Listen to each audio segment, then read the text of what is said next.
Now, if I had come to you Bills fans before the season and I said, what happens if this team starts off 7-6 in 2021?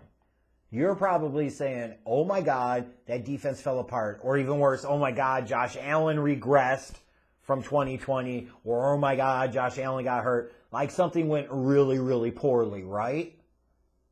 Yeah, of course. You would not have looked at that 7-6 start and felt like that inspired any type of confidence at all. Now, what if I told you instead that the Bills defensively were going to finish first in the league in points allowed, first in the league in yards allowed? They were the elite of the elite as a defensive unit last year. Best in the business in both of those categories. You would say, okay, this is a double-digit win team at a minimum, even if Josh Allen regressed a little bit from 2020. But you know you're going to the playoffs and probably feel confident about winning the division, right? Makes sense.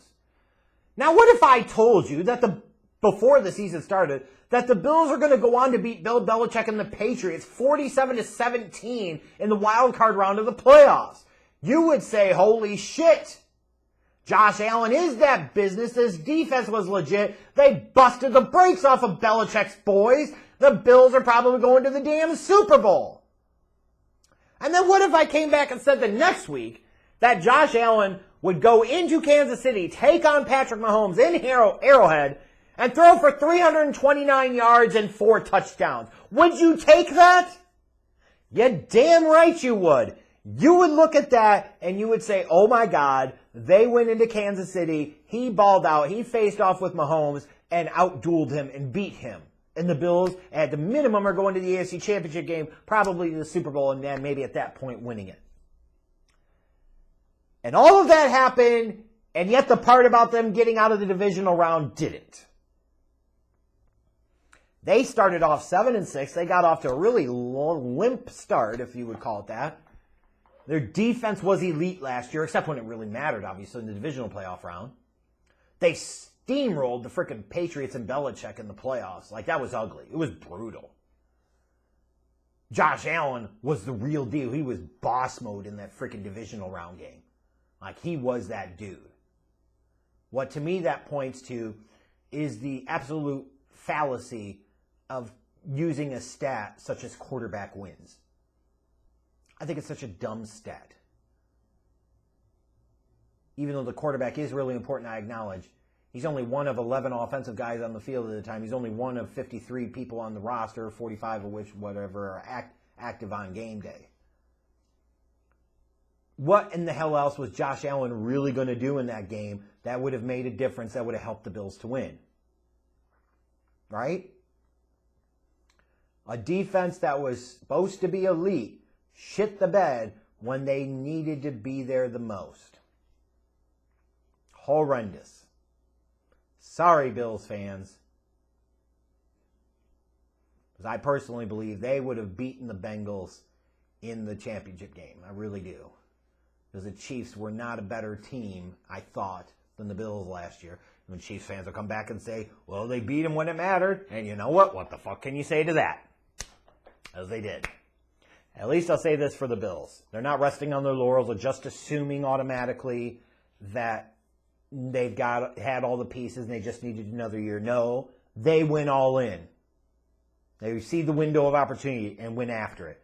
They went and made the big money move to go sign Von Miller to a massive deal in free agency.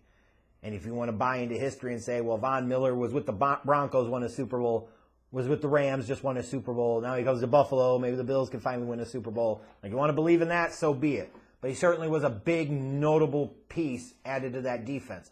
What he will do in this defensive scheme remains to be seen. But that wasn't all they did to address the defensive front. They went out and signed multiple defensive linemen, Daquan Jones, Tim Settle, Jordan Phillips. Like, you clearly see that the Bills understood that their defensive line was boo-boo when it mattered most last year. And they need to go do better. They need to get better. And then when you look at the draft, they added Khair Elam and Terrell Bernard to their defense. Like, what's sad is you have a unit that statistically was top of the pack And yet when you got into the offseason, you would think that you'd be investing in offense to help your young franchise elite level quarterback in Josh Allen. Hey, to invest in their damn defense. It's crazy. I mean, even when you talk about they drafted a punter in the 5th round, of course, then he allegedly was rapey back in his college days, so he got cut. So that was a bit of probably an unwelcome distraction for this Bills team, but goddamn. Like, you have Josh Allen go out there and play as well as he did. You had Gabriel Davis. You know, he caught all 4 of Josh Allen's touchdown passes, went over 200 yards receiving. Like, he was a monster in that game. And the Bills to be able to go and do what they did and force overtime offensively, only for defensively for this team to shit the bed. And not to mention how the defense shit the bed with 13 seconds to go in regulation.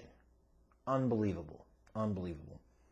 So, naturally, a lot of people are looking at this Bills team and saying, it feels like they should have beat the Chiefs. Well, they didn't get the ball in overtime. Whatever.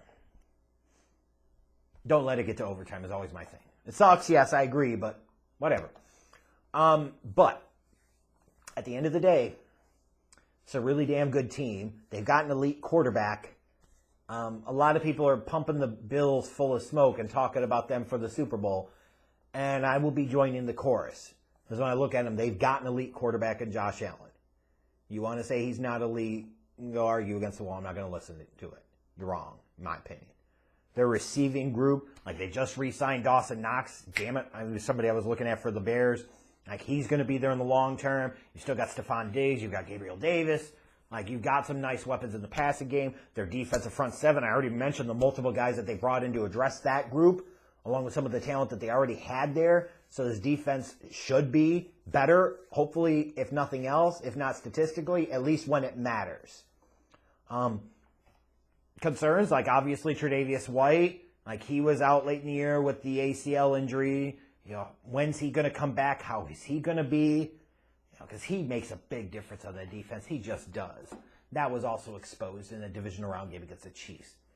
And you look at the running game. You've got Devin Singletary. You've got Zach Moss. They drafted James Cook in the 2nd round.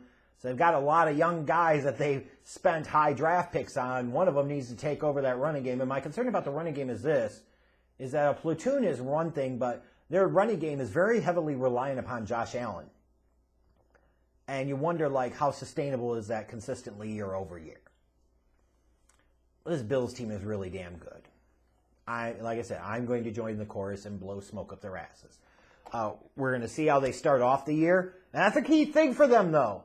Like, the Bills should be thinking about, we need to get out of the gate strong, unlike last year. Be able to handle business early, unlike last year. As you want to get out to that comfortable cushion, get out to that top spot and hold it. So they got to start off all these first 6 weeks of the season. They got to go to the Rams and play them on Thursday night to start off the year. Then they host Tennessee, got to go to Miami against an improved Dolphins team. Go to Baltimore to face the Ravens, who have Lamar Jackson back. They got to host Pittsburgh, and then they got to go to Kansas City to take on the Chiefs. That's another monster matchup right there. Team that they beat in the regular season, but came up short in the playoffs. And you come out of that stretch of games, and you're talking about if they're 5-1 or even 4-2, like, that's the type of start that the Bills need. Anything less than that, and we got some trouble up there at freaking Buffalo land. And then you look at the end of the stretch of the season, like the last 4 weeks, you got a couple of divisional games sandwiched in. You've got the Dolphins and the Patriots, week 15 for the Dolphins, week 18 for the Patriots. And then you've got at Chicago, at Cincinnati, week 16 and 17. But I think for the Bills, it really comes down to those first 6 weeks. If they get off to a 4-2 or 5-1 start, they're probably off to the races. If they scuffle there and they're 3-3 or 2-4, they could rebound to a certain point, but you got to wonder about them a little bit. But I think the Bills are the best team in this division, maybe the best team in this conference. They, right now, like barring some catastrophic injury to somebody of note, like a Josh Allen or something, like they are my early season Super Bowl pick, period. Yeah. I mean, I was that big on Josh Allen coming into the 2018 draft. I've been that big on him the past few years. Why would I change that now, right? I'm just saying. I think they're going to win at least 13 games here. I think they're going to win that division over Miami by a couple of games. They're going to get home field advantage throughout. That's what I think is going to happen. The Bills are going to roll. They'll get tested at some point, but, it's got to be this year for them. I just find it hard to believe that it wouldn't be.